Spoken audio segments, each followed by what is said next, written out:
What are we doing here? And where are we gonna go? It's like we just woke up one morning and then it's welcome to the show. Don't ask any questions, just go with the flow. Make as much money as you can and try your best not to get broke.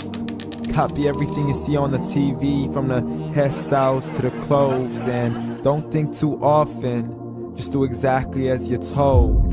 And if you ever get confused, then just turn towards the alcohol. You'll still hear your thoughts, then just turn up the radio as you learn to live a lifestyle of drugs, sex, and rock and roll. But in all honesty, I just need to know, is there more to the cycle than growing and getting old? Living and dying just to leave behind a happy home and a whole lot of property that somebody else is going to own. I just really need to know before the casket's closed, 'cause I'm not willing to gamble with my soul, nor am I ready to take any chances. These are just simple life questions and I'm just searching for some answers. Like, what are we doing here? And what is our purpose? How did we get here, and who made us so perfect? And what happens once we go, or is this world all really worth it? Questions we don't answer because apparently we don't really have to. There's no purpose to this life and our existence is merely natural. Then in that case, please let me ask you, did you create yourself, or was it somebody else who had fashioned you? 'Cause you're a being that's impeccable, faultless and unparalleled. You're a product of supreme intelligence and I'm merely being rational.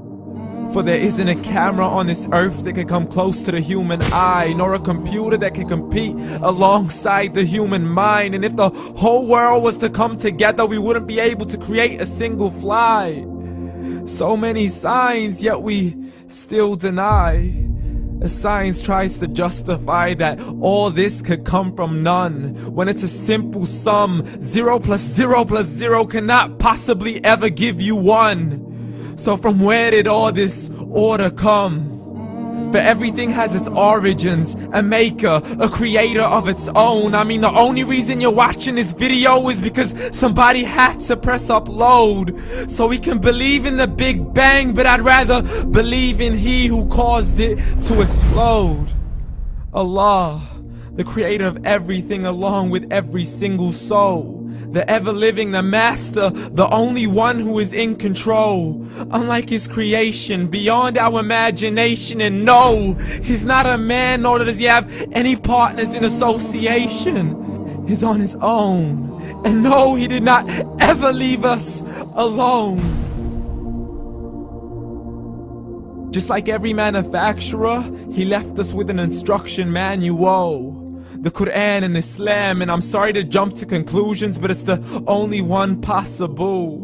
The only definition of God is the one and only supreme being. It's logical, a book with 0 contradictions, with miracles that are both scientific and historical, all revealed over 1400 years ago.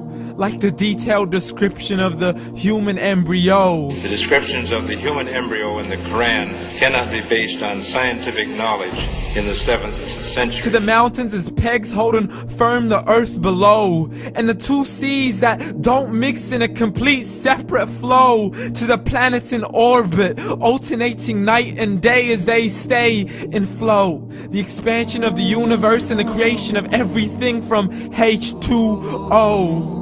To the stories of the past and the preservation of Pharaoh. To identifying the lowest point in the land where Persia defeated Rome. The gushing fluid that created man in the glands between the ribs and the backbone. And not a word has changed, it's still the same. So please explain how all this was known over 1400 years ago. To a man who couldn't read or write, as he would recite whatever the angels spoke. And if you still don't believe, please try to come up with something that's even close. But you can't, so we took God as a mockery and his messengers as a joke. Muhammad could not read or write. How's somebody who can't read or write gonna start a religion? Dismissed his scriptures as legends and tales of the ancient folk, as we live life according to our whims, desires, and hopes. saying this life is the only home we will ever know. We will live then die, then simply turn to bones. YOLO! Correction, after the grass dies, the rain arrives and it regrows, and Allah promises to do the same thing to your very soul and bring you back from your very fingertips to your toes, as the all-seeing supreme being watches us so close, and we are surely being tested in our wealth, our health, and our self, and everything that we've been blessed with. So believe, for we will surely be resurrected and be brought back to our Lord and account for every single deed, as He hands us our books and orders us to read. From the bad to the good and everything in between. You yourself are sufficient for your own accountability, so don't be mad at me. You are the one who thought He wouldn't come back to me. I gave you a whole life long to search after me, but you were busy in all that which was temporary. So read, and glad tidings to all those who believed. And if you disbelieve, read. And don't let that day be the first day you find out what your life really means. Read.